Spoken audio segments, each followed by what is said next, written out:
Hello and welcome to Much Ado About Learning, presented by Jim Hamble. That's me. I am from PS 457, the Sharon Academy for Young Leaders in New York City District number 9. I just want to say thank you for watching this video and all the content that is going to be encompassed in it. As you see, I have a couple of tabs open and I will explain to you and go right into it. So thank you so much for watching and so much, and I hope you get a lot out of it. So this is our agenda. You're gonna just give you an overview. We're gonna tell a little bit more about myself to just kind of have some norms. Just gonna have like a basic to discuss and to start from. We're gonna talk about 5 strengths and talk about how we achieve this and examples. So I just want to say that this I hope is a starting point, and this is a great thing that the conversation should not just end here. So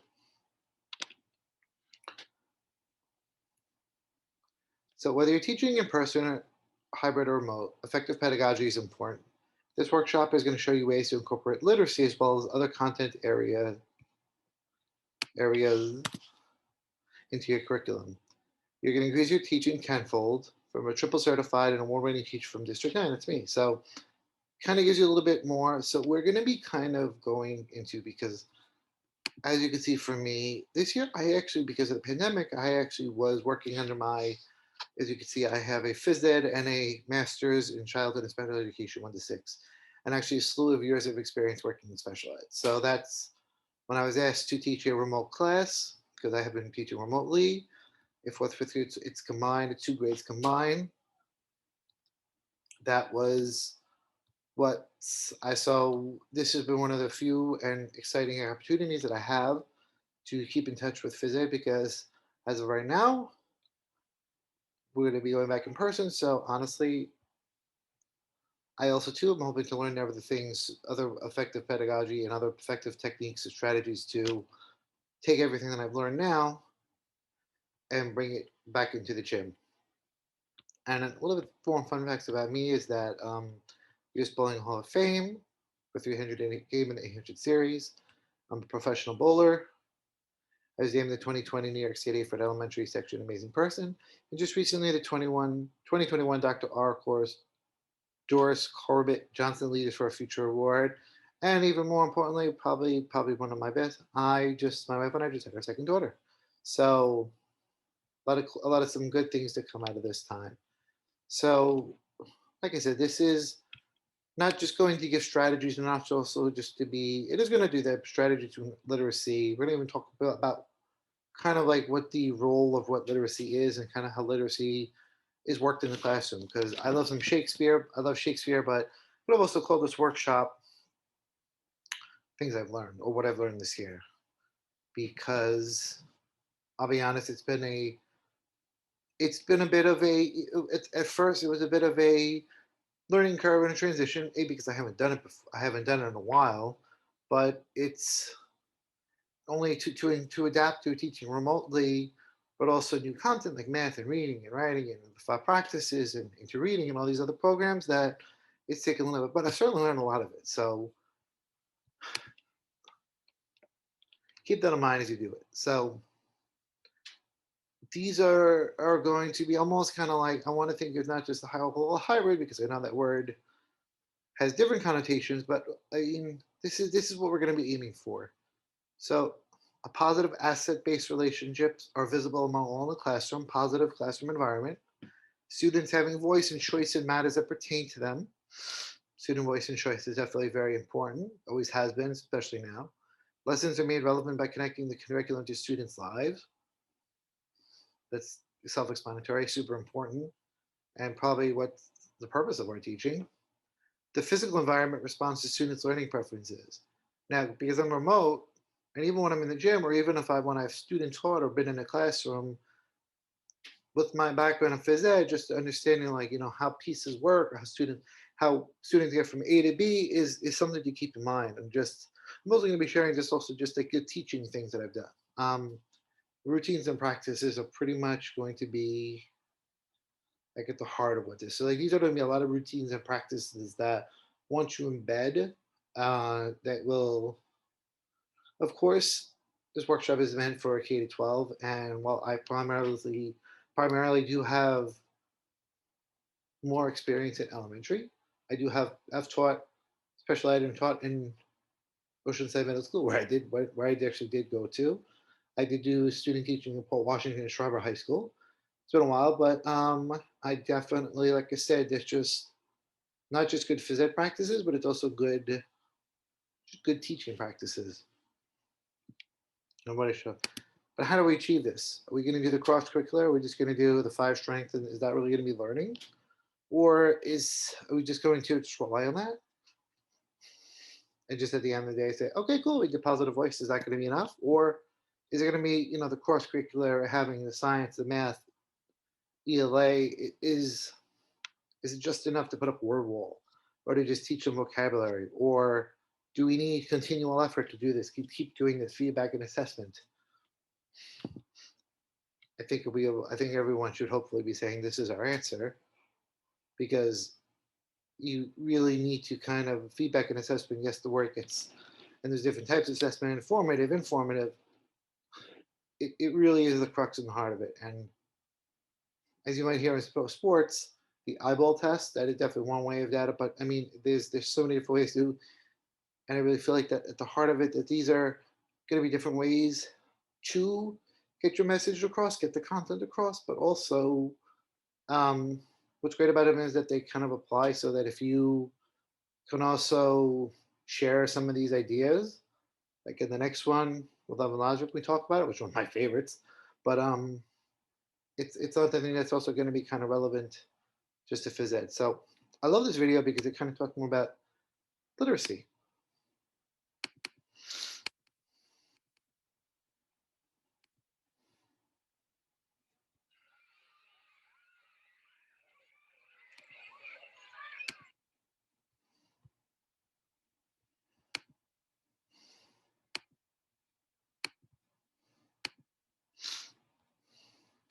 Here we have two kids, a boy named Sanjay and a girl named April.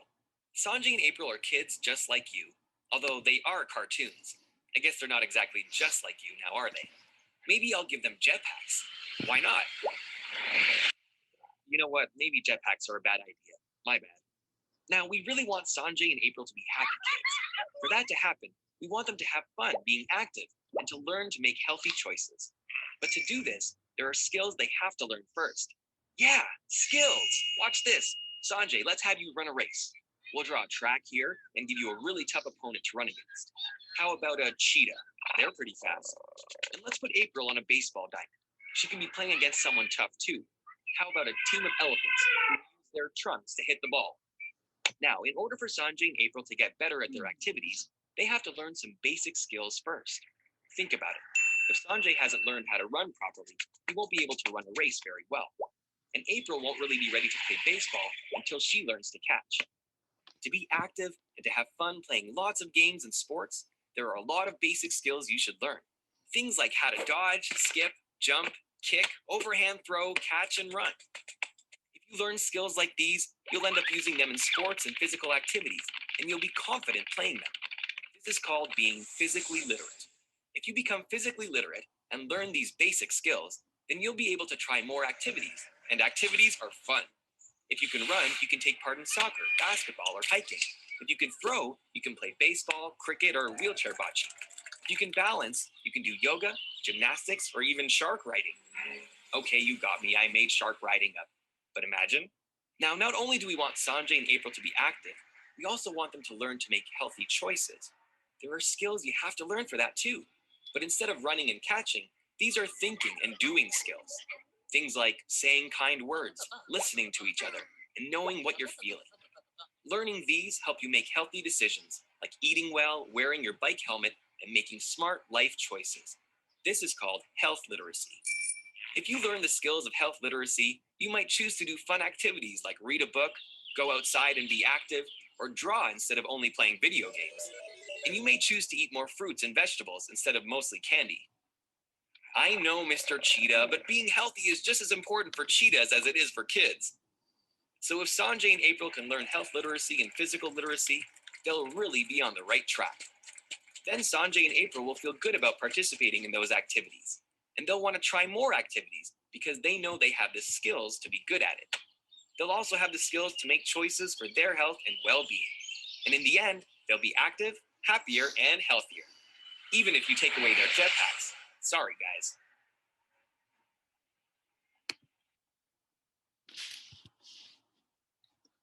I always love that video because it really kind of it just it shows and talks about, yes, that's what physical literacy is, health literacy, but honestly, when I'm teaching reading, writing, character development, character feelings, setting, I mean, those are really all things that could be applied to the gym, applied to phys ed. 'Cause I know a lot of sometimes our classrooms are outside. Our classrooms are when I taught in Brooklyn, I taught in a gym, and then I would literally take my little cart of stuff with my little whiteboard, and I would go to a cafeteria area.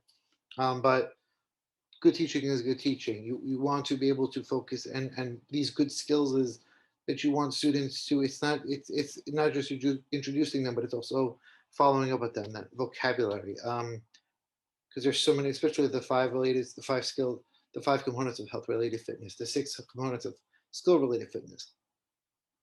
That is usually what I do teach. That's usually the heart and the teaching point, the teaching goal, that just like I do with now, like any of my lessons, I love using Pear Deck. If you probably know me, you know me, I love my Pear Deck. And that's why it's right up here. But the Pear Deck, if you're not sure, is an add-on that could take this video, could take this and then lay out a lesson where you could watch a video of me doing an activity, and then a student could do it, perform it, and then I can ask them to follow up, and it be turned this Google class into an assessment. If this were a live feature, I probably would have done that.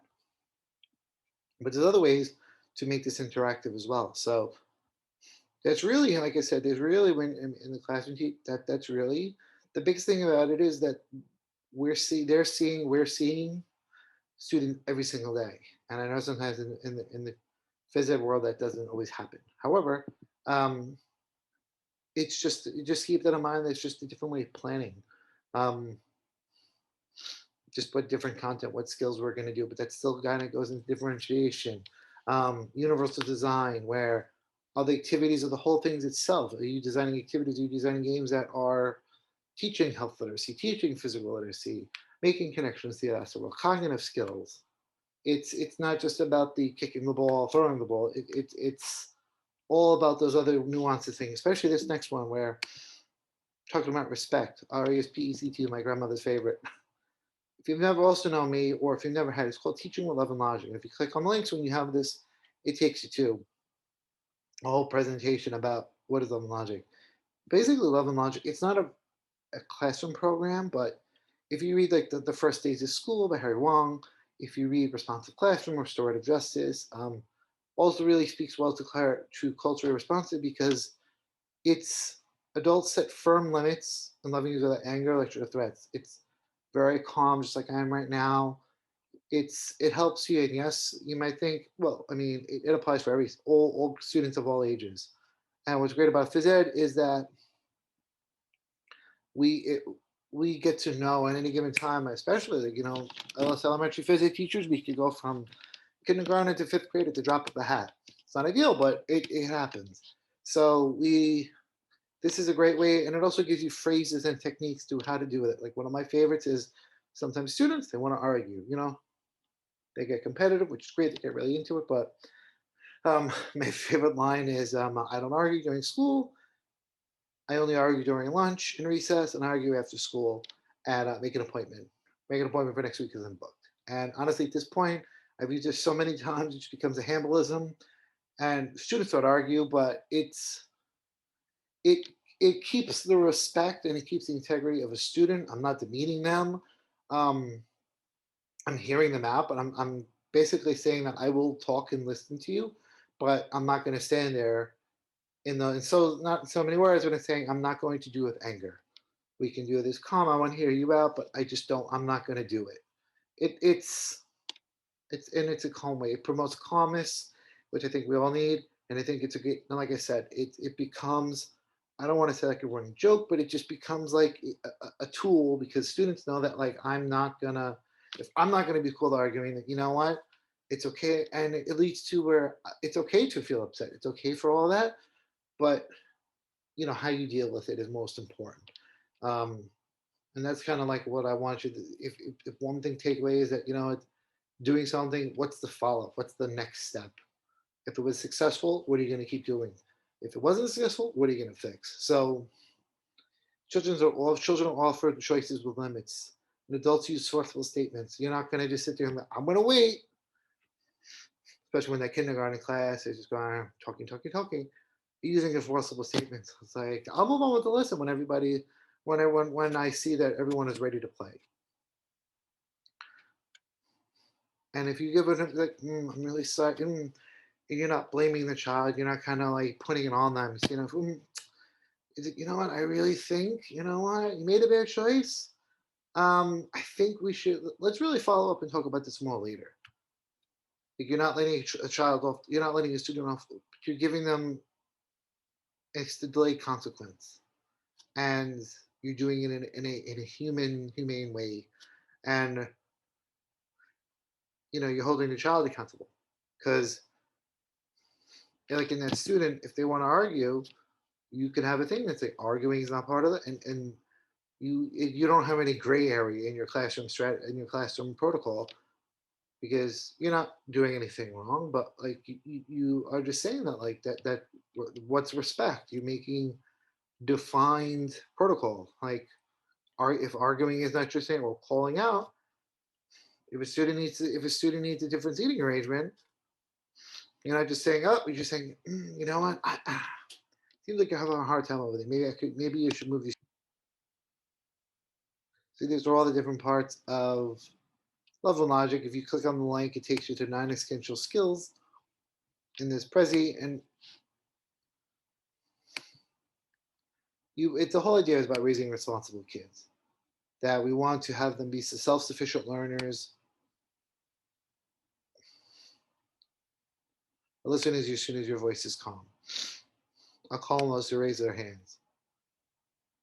Exactly, just like what I was saying. Empathy. That's really what it is. The recovery process.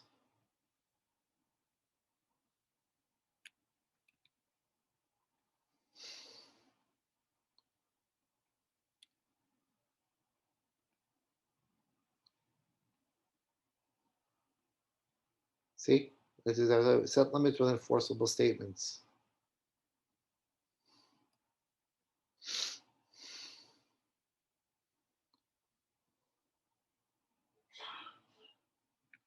and it prevents those power struggles that we don't want to get into. Like I said, it's also great because it guides kids to own and solve their problems. How sad! I bet that hurts. Hmm.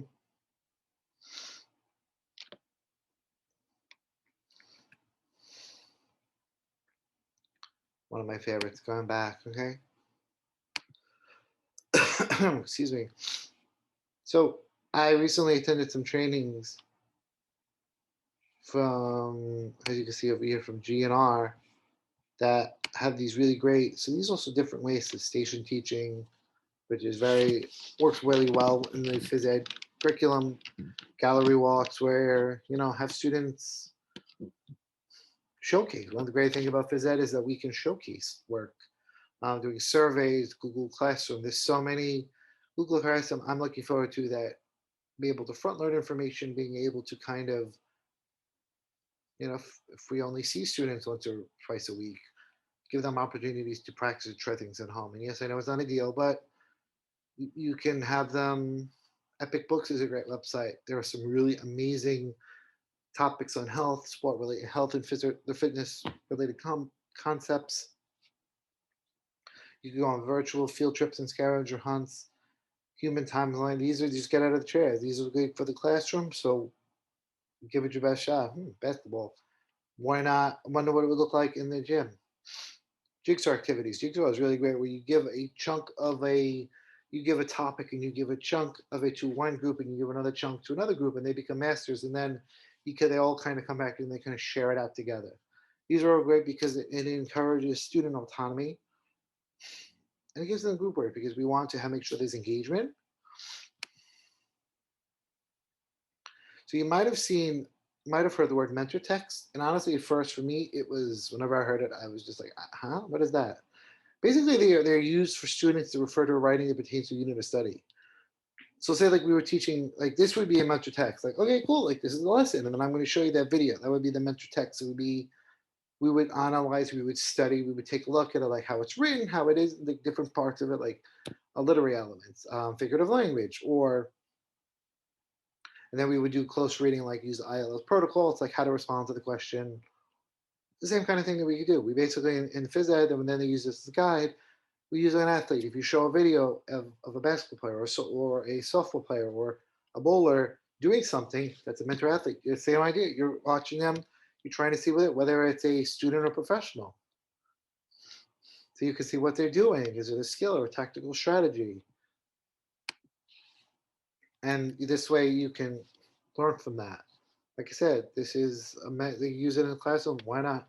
My thinking is always like students of any age kind of know what their reading levels or what's too hard, a book that's not too hard, not too easy. Same kind of concept that we could apply to the gym, apply to our teaching.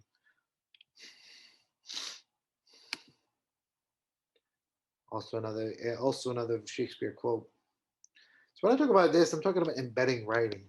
Now, what's great about it, you don't need to necessarily just bring a paper and pencil. And many years ago, Pickers was all the rage. It's still great, but use your exit slips. If you use them every single day, an exit slip doesn't have to be fancy.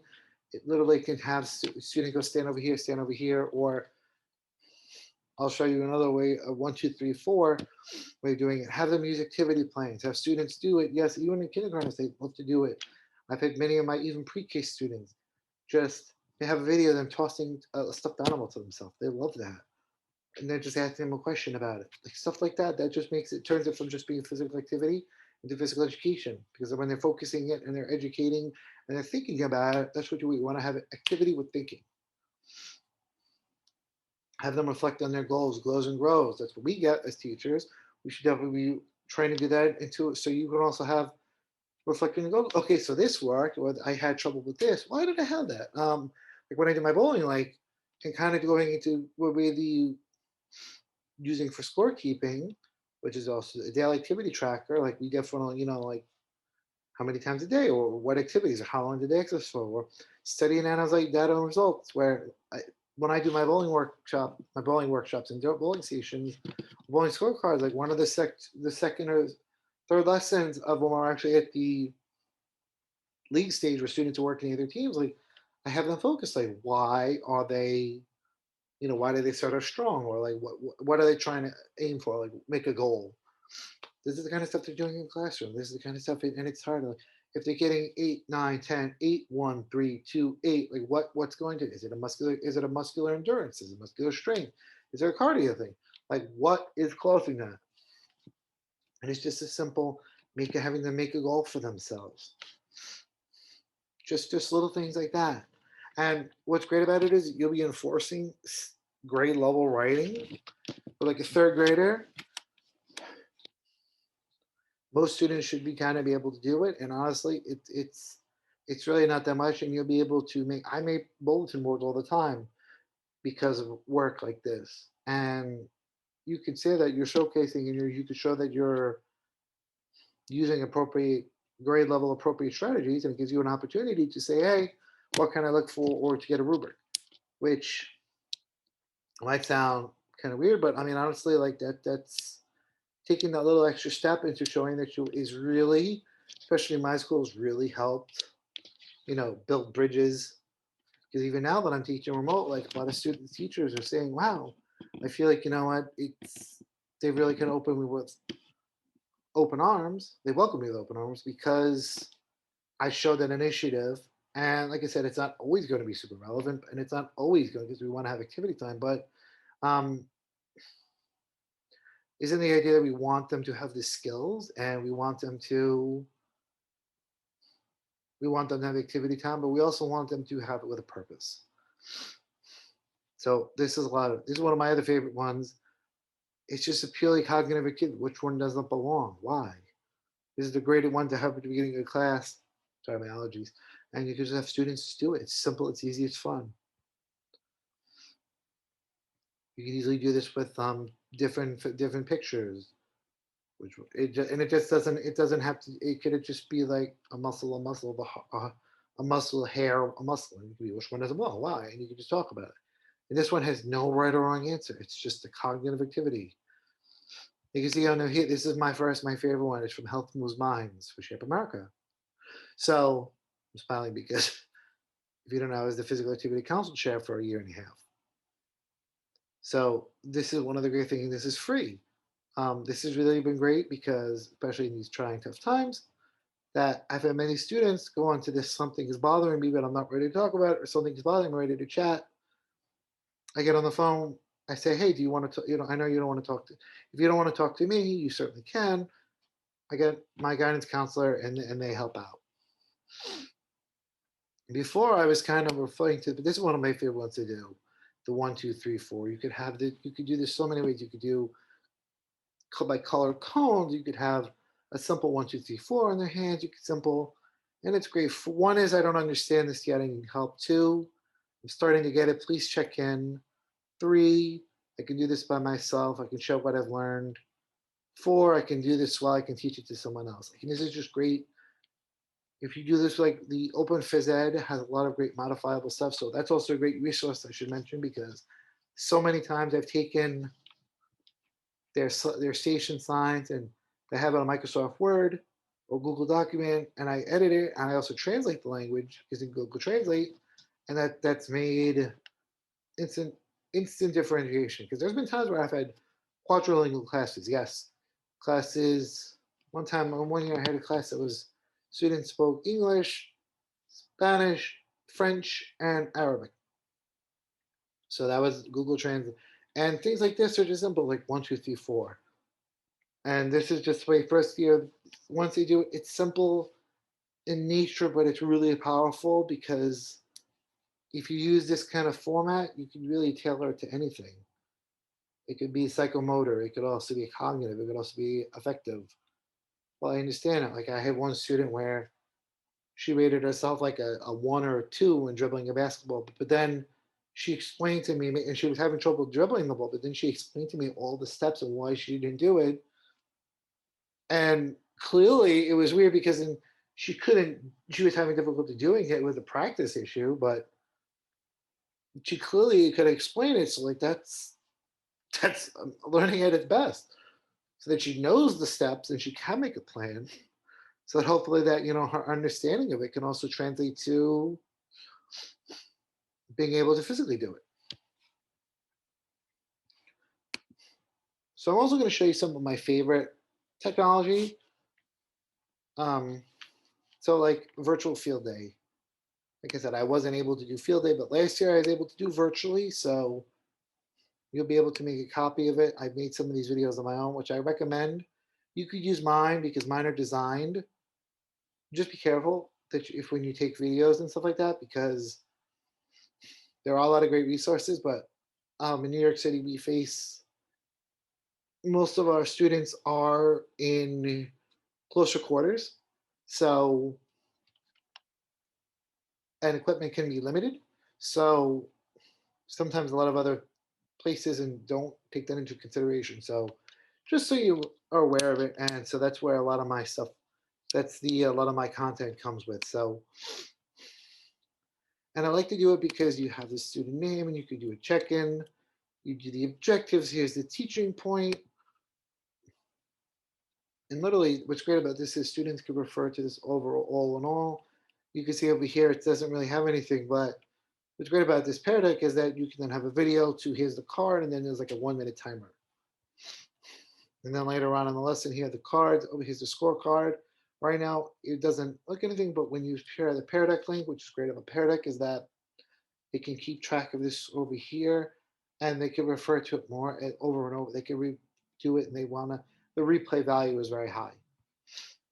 Later on, they can how many games did you play as a student, and then you could use this as a frame of reference. And as anytime a student clicks on, you'll be able to see them doing the work right then and there. And things like this, like Jamboard, Nearpod, are great like that. This is how I got this from Cap and Pete's PE home field day. And like I said, what's great about it is that I've had students where I don't have a bucket. Use a pillow. Pretend, because that also brings me to my next. So that's Flipgrid. If you have never used Flipgrid before, I love Flipgrid.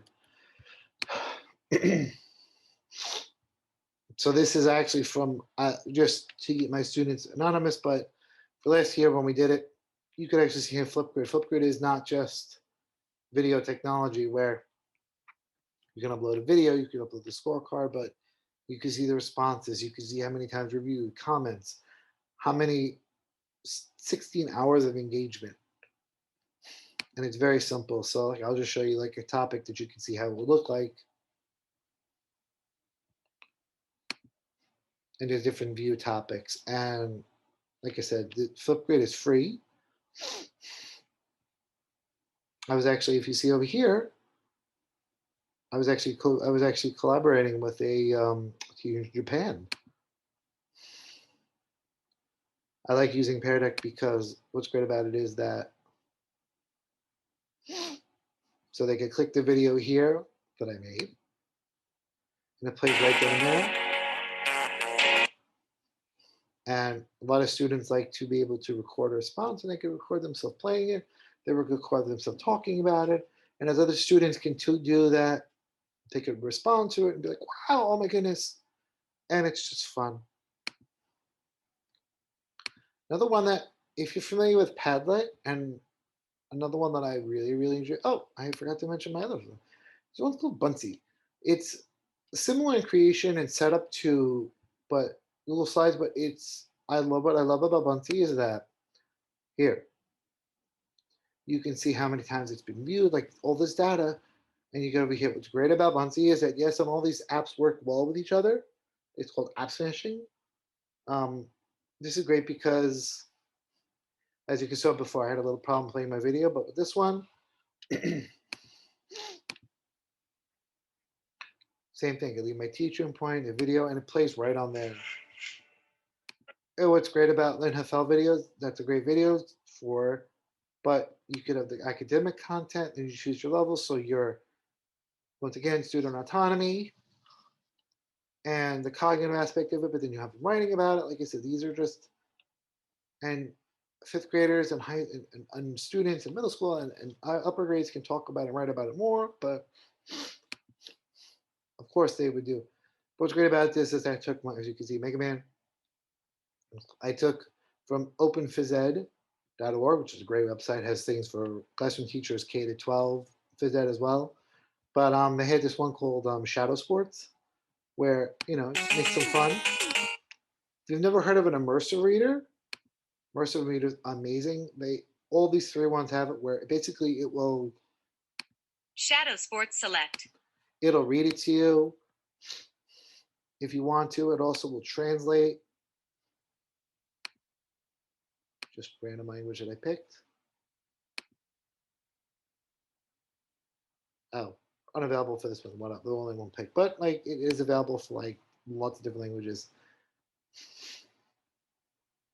So then this is great because instead of like when I first started doing remote learning, I would post like this video, that video. This is great because it makes a choice board, but students can also leave comments. And Buncee is really just a fun. And what makes Buncee is that if it's something you're interested in, you can see the edit. They can up. What really makes Buncee remarkable and unique, like this is how creation tools. These are all the different things, and a student can actually make their own. I've had students make their own, and it's just amazing. They record their own videos and they make their own like little lessons. That's what makes Buncee so amazing. But now my other phone, so I know a lot of people probably have heard about Weeklit, but I'm Padlet, but my favorite is Weeklit.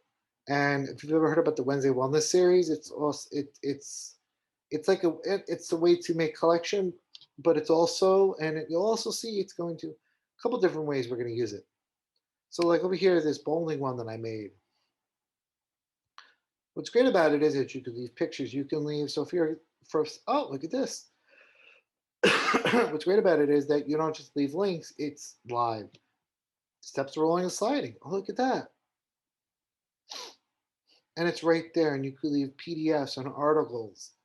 And you can invite people to become contributors. You could leave. These are all the things. And you're welcome to use this as well because, boom, it's right over there. Oh, there's your as a reader. When you invite students to become contributors, what's great about it is that as a teacher, or even have you have students do it, takes a few seconds to load. You can change the type of mood layout if you want to do different ones. But there's a couple different options. If you want to, like, if you click any YouTube website or anything, Google, Bunsey, Wakelet, whatever, it pops up. You could use add text. You could upload an image. Yes, you can even upload PDFs. You could even. This is a great way to do if you're doing Twitter chats. You could do it. The video function over here is actually powered by Flipgrid, and it's just like one great place that you can do. And it's great about it. Also, it's fun that you could also like it. And it's also great for data because it just how many items you have. And what's also great about these, that they all work. Bunty is great, works with Mike really well for Microsoft Teams. They all work with Google Classroom. I could upload this one and make an assignment on Google Classroom so that all my students would have to do is just click the link and away they go. And what's great about this is that you could have students, they could see all you can use this as a teacher, but you could have students refer to it. I like the forepin on that one. I just like watching it. And these are different. Oh, these are different things. Or these are a copy of Bowling at Home scorecard. Just imagine if you have some kind of technology, a PDF or something in your gym. This could be one of your stations where students can refer to it. Like I said, that's one of the things I'm thinking about doing next year, but next school year. But I'm sure there's so many different ways and things to do. We're talking about talking louder. There's different levels of response where you can just say something. Okay, say this word. What's 2 plus 2? Or what's my name? Say something back. Say something using evidence. Say something to extend. Like we don't always talk about questioning, like something I'm always working, questioning cognitive thinking. This is just a great one from this company, GNR.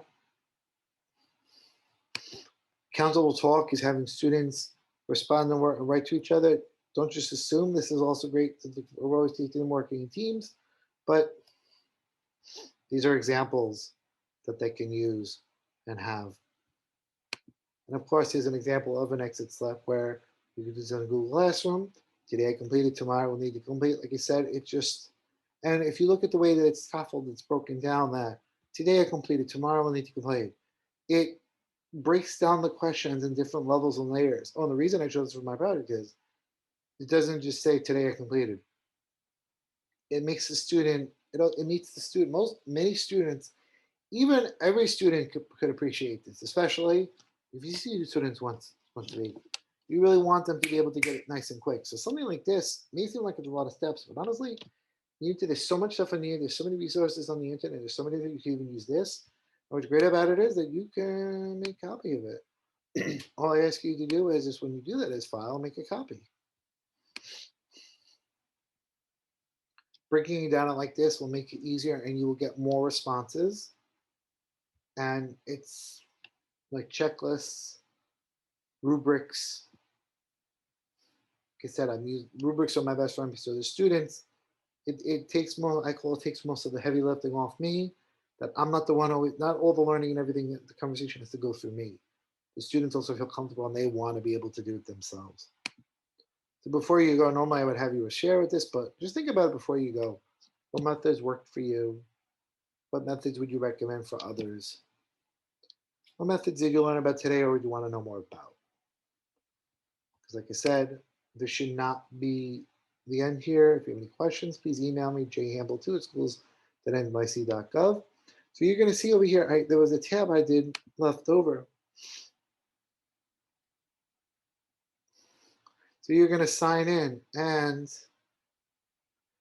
you're going to be a contributor where you can, here's the link to the web presentation.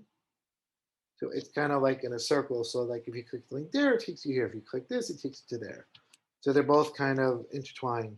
But if you have a question or if you want to share, hopefully this let's start a sharing resource so that this way, if you have something, if you have a question, you could click the text and say, I was really curious about,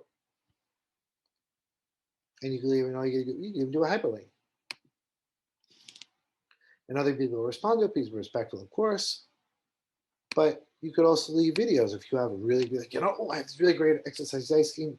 Please feel free to click the link and do it here. If you have a PDF or something, this is I want the space to be not just me sharing it using resources, questions. Like I said, the purpose is to share resources, ask questions to kind of collaborate and keep the discussion going. Because we're not able to meet, we're not meeting live, we're not discussing live, but however, even so, I would still want this to be an opportunity to keep this conversation going. So thank you so much for joining me. I hope you came away with one thing, many things. If you have any questions, please feel free to reach out to me. Good luck, have a great summer, and keep on teaching. Because I really fully believe that being a physical education teacher, as everyone I know says it, but it really is, our job is really one of the best in the world. So let's keep learning, let's keep taking it to new heights.